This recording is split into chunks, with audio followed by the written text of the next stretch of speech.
मैं विनोद कुमार शुक्ला और आपका स्वागत है। वरुण गांधी ने प्रधानमंत्री नरेंद्र मोदी से मुलाकात की।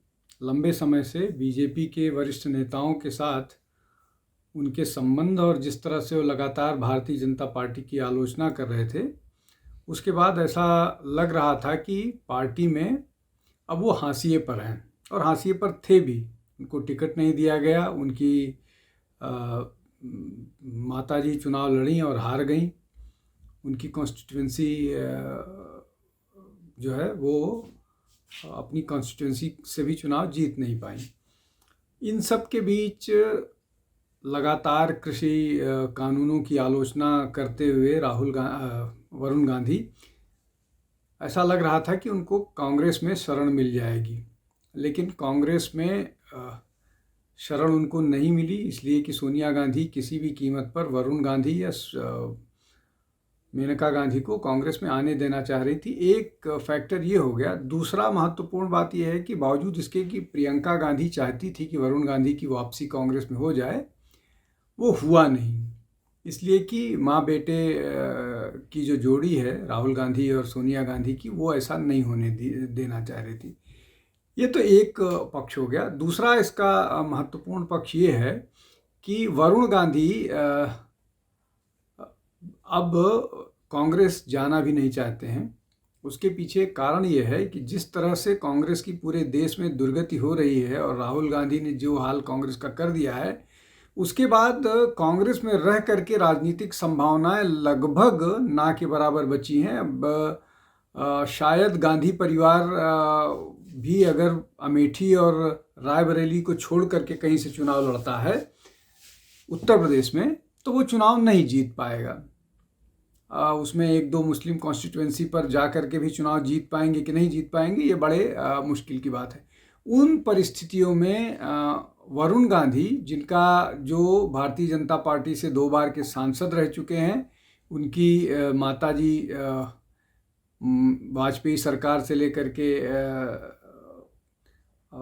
मोदी सरकार तक मंत्री रह चुकी हैं, तो उन परिस्थिति में वरुण गांधी का को लेना कांग्रेस में और वहाँ चुनाव जीतना लगभग मुमकिन है। तो कुल मिलाकर के स्थितियाँ ऐसी हैं जहाँ पर कांग्रेस का हाल बुरा होता जा रहा है और भारतीय जनता पार्टी के खिलाफ जिस तरह की उन्होंने बयानबाजी की थी, अब सिवाय इसके कि वो अपने आप को ठीक करें, दुरुस्त करें, अपने जो पुराने नेता हैं उनके साथ संबंध ठीक करें, इसलिए कि किसी ज़माने में वरुण गांधी जो हैं वो प्रधानमंत्री के काफ़ी नज़दीकी माने जाते थे, मतलब प्रधानमंत्री उनको पसंद करते थे। अब दूसरा विषय जो आज के लिए महत्वपूर्ण है वो ये कि अभी जो राज्यसभा के चुनाव हुए हैं, उन चुनाव में कांग्रेस के एक नेता की बेटी ने अपने पिता के अपमान का बदला लिया है। वो उसमें महत्वपूर्ण बात यह है कि दिलीप रॉय जो है वो बीजेपी समर्थित कैंडिडेट थे राज्यसभा के लिए और उनके खिलाफ बीजू जनता दल के कुछ नेताओं ने वोट किया और कुछ कांग्रेस के नेताओं ने वोट किया। बीजू जनता दल के नेताओं ने जो वोट किया वो ये था, उनका ये कहना था कि बीजू पटनायक जो हैं वो भारतीय मतलब वो कांग्रेस के विरोधी थे, तो कांग्रेस की किसी कैंडिडेट को वोट नहीं किया जा सकता, इसलिए उन्होंने बीजेपी को वोट किया, बीजेपी के कैंडिडेट को वोट किया।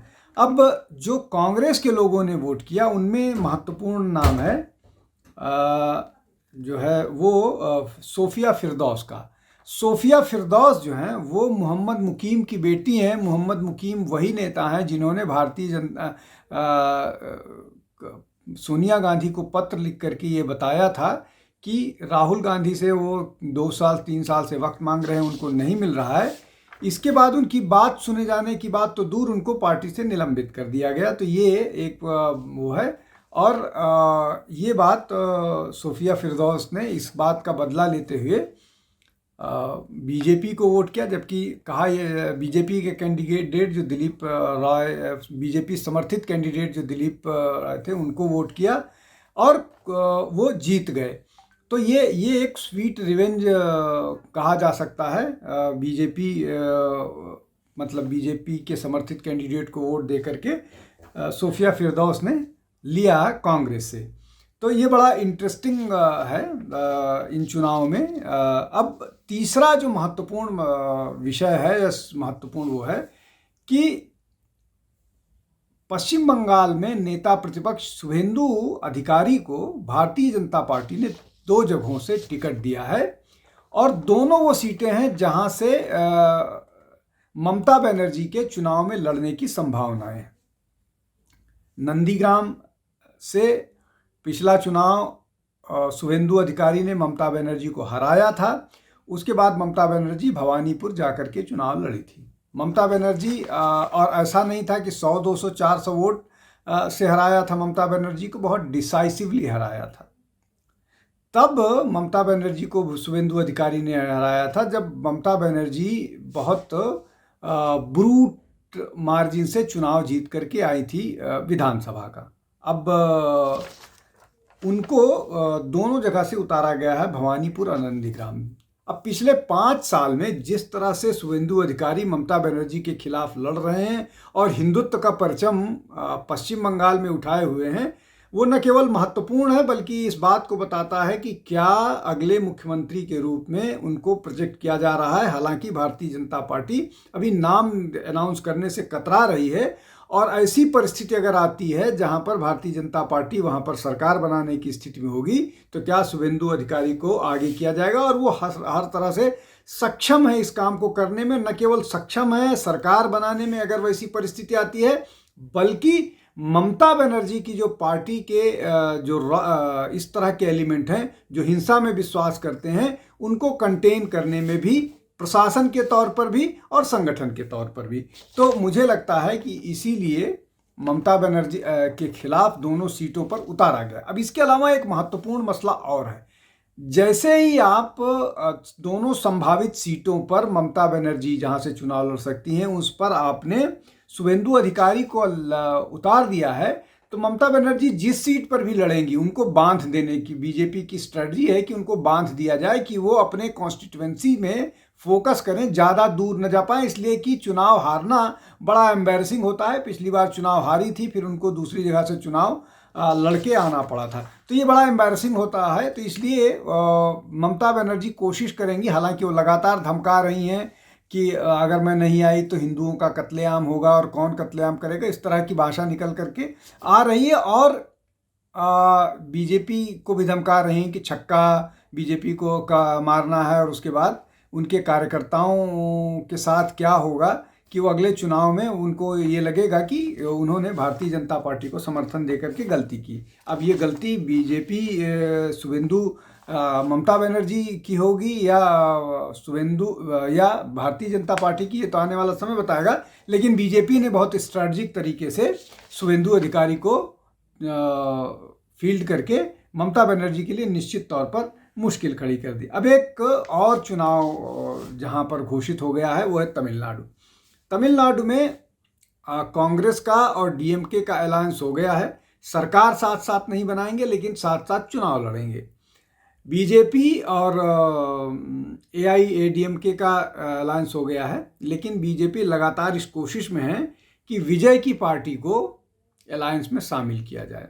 अगर डीएमके को हराना है और बीजेपी या एनडीए किसी भी कीमत पर इन चुनावों में डीएमके को हराना चाहती है और हराए बिना वहाँ के प्रशासन को दुरुस्त करना या जिस तरह की बातें डीएमके के नेता करते हैं हिंदुत्व के खिलाफ, सनातन के खिलाफ, नॉर्थ के नेताओं के खिलाफ, हिंदी के खिलाफ, उन सब के बीच जो है वो बीजेपी या एनडीए का चुनाव जीतना जरूरी है। हालांकि अन्नामलाई जो पूर्व प्रदेश अध्यक्ष हैं वो इस पक्ष में नहीं थे कि वहाँ से बीजेपी को अलायंस में चुनाव लड़ना चाहिए। वो इस पक्ष में थे कि किसी भी तरह से हो, चाहे हम चुनाव जीते चाहे हारें, इंडिपेंडेंट अकेले दम पर चुनाव लड़ना चाहिए। और अकेले दम पर चुनाव लड़ने का फ़ायदा हुआ था, उनकी ग्रोथ हुई थी, पार्टी की ग्रोथ हुई थी। पार्टी का जो 2-3% का वोट था वो बढ़ करके 13% हो गया। इसलिए भारतीय जनता पार्टी को वो वहाँ अकेले चुनाव लड़ने देना चाह रहे हैं। लेकिन अभी जो केंद्रीय नेतृत्व की स्ट्रेटजी है कि वो किसी तरह से पहले चुनाव में डीएमके को हराएं, उसके बाद देखेंगे, धीरे धीरे एक्सपेंशन की बात सोचेंगे। एक दिन में एक्सपेंशन नहीं किया जा सकता है। तो इसीलिए लगातार जो है एनडीए के नेता, विशेष रूप से भारतीय जनता पार्टी के जितने वरिष्ठ नेता हैं इंक्लूडिंग अमित शाह, इस प्रयास में हैं कि किसी तरह से विजय जो है वो भाजपा को, एनडीए को ज्वाइन करें और उसके बाद जो है चुनाव में वो आगे बढ़ें। हालांकि टाइम अब बहुत कम बचा हुआ है, नहीं भी आते हैं तब भी वो पूरे, चूंकि जयललिता के मरने के बाद जो एआईएडीएमके का नेतृत्व है पूरी तरह से कमज़ोर हुआ है और वो उतना रहा, उनका आधार नहीं रहा। लेकिन दूसरी तरफ करुणानिधि और उनके बेटे स्टालिन, और जिस तरह से सनातन के खिलाफ बात करते हैं दयानिधि मां, वो डीएमके को मजबूत करता है लगातार। तो इन परिस्थिति में विजय का अलायंस में आ जाना एनडीए में भारतीय जनता पार्टी को निश्चित तौर पर एक बड़ी मदद देगा और एनडीए वहां से चुनाव जीतने की स्थिति में आ सकती है। आज के लिए बस इतना ही। बहुत बहुत धन्यवाद। नमस्कार। हमारे चैनल आई ऑफ ट्रुथ को सब्सक्राइब कीजिए यूट्यूब पर, इसे फॉलो कीजिए फेसबुक पर, इंस्टाग्राम पर, ट्विटर पर और कू पर। हमारे चैनल के बारे में फीडबैक देने के लिए हमें मेल कीजिए ioftruth.6@gmail.com पर।